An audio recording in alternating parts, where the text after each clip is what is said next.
minasyaitonirrajim. Bismillahirrahmanirrahim. Alhamdulillahirabbil alamin. Assalatu wassalamu ala asrofil anbiya wal mursalin sayyidina Muhammad wa ala alihi washabihi ajmain. Amma ba'd. Kepada Bapak Santri yang saya hormati selaku lagi akan datang. Bulan Ramadan wis teko ning ngene sebentar lagi. Harus ngendika terus lanjut iki terus.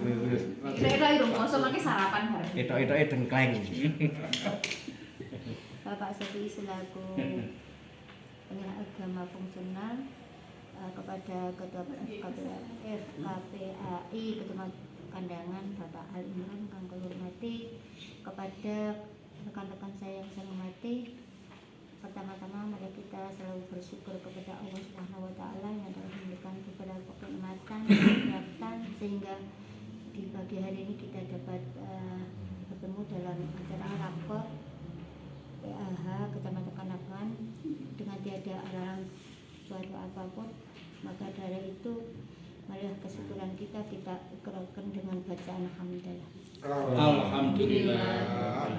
Salawat dan salam kita haturkan kepada junjungan kita Nabi Agung Muhammad sallallahu alaihi wasallam yang kita harapkan syafaatnya di yaumil qiyamah. Amin. Bapak-bapak, Ibu yang kalian hormati, maaf kemarin saya tidak ikut. Ini materi sebenarnya sebelum puasa, tapi hari ini baru kita bisa menghadirkan. Saya memberi judul 5 amalan menata hati dan pikiran. Bulan Ramadan sebentar lagi akan datang, bulan yang penuh rahmat, maghfirah serta berkah dari Allah Subhanahu wa taala.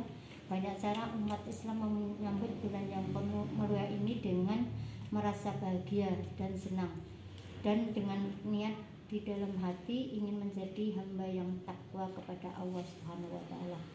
Mengharap datangnya bulan Ramadan, di situ ada amalan-amalan untuk menata hati dan pikiran serta meluruskan niat.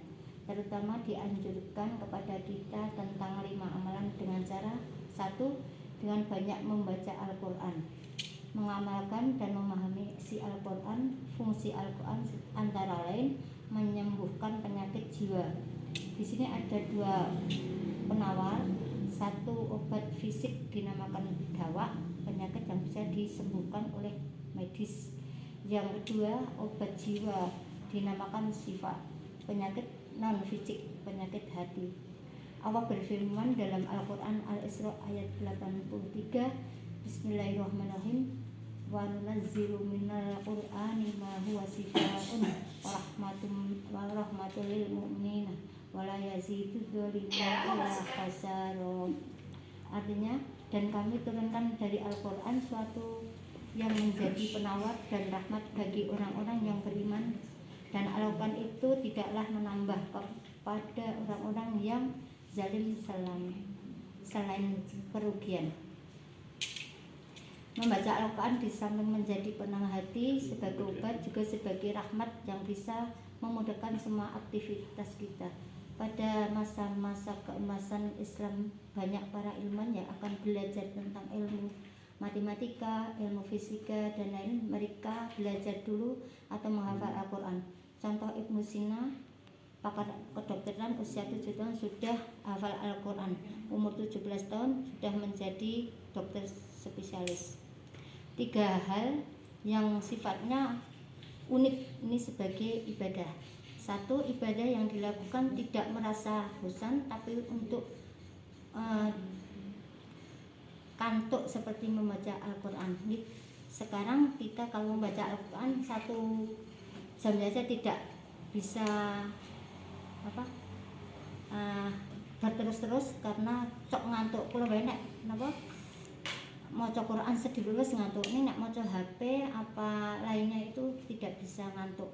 Tapi kalau membaca Al-Quran dimanapun itu berarti kita mesti ngantuk, rasa-rasanya mesti ngantuk. Alhamdulillah.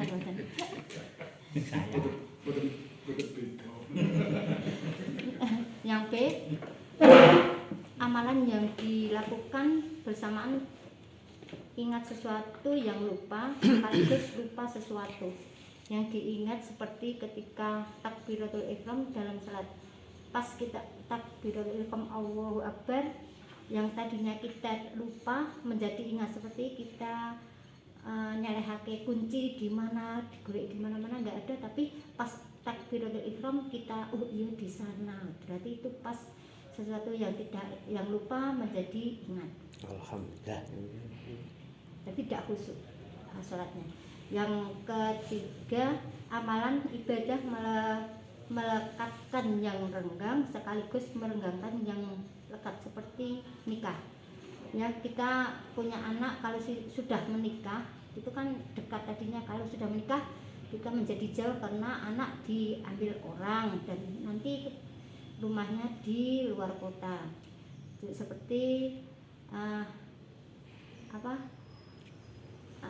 anak yang tadinya kita didik selama beberapa tahun, kalau sudah ada yang mau melamar dan nanti menikah, kita tidak bisa bersatu lagi, jadi kita merenggangkan ikatan psikologis di luar daerah.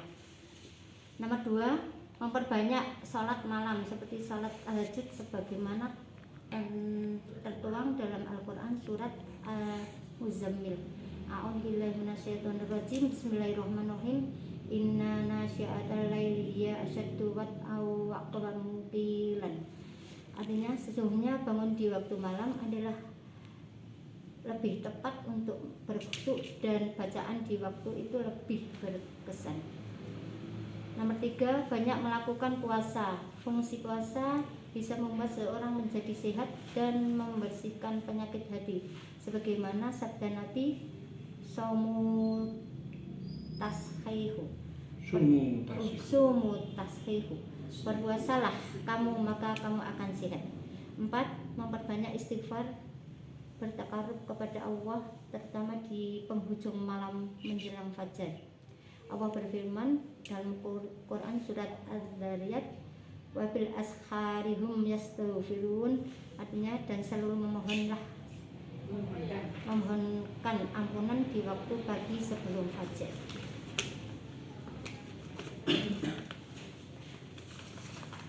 Nomor 5, memilih teman yang baik dan berkumpul dengan orang-orang yang soleh.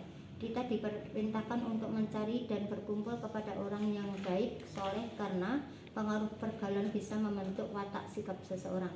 Jika seorang selalu berkumpul dan bergaul kepada orang yang baik, solih dan berakhlak mulia, maka orang itu akan menjadi baik. Sebaliknya, jika seorang suka berkumpul kepada orang yang tidak baik, maka akan sangat mudah meniru dan melakukan hal yang tidak baik. Demikian sekilas tulisan saya, semoga bermanfaat, dan apabila nanti ada bapak-bapak dan ibu-ibu mau menanggapi, nanti yang menanggapi Pak Syafi'i. Matur nuwun. Assalamualaikum. Terima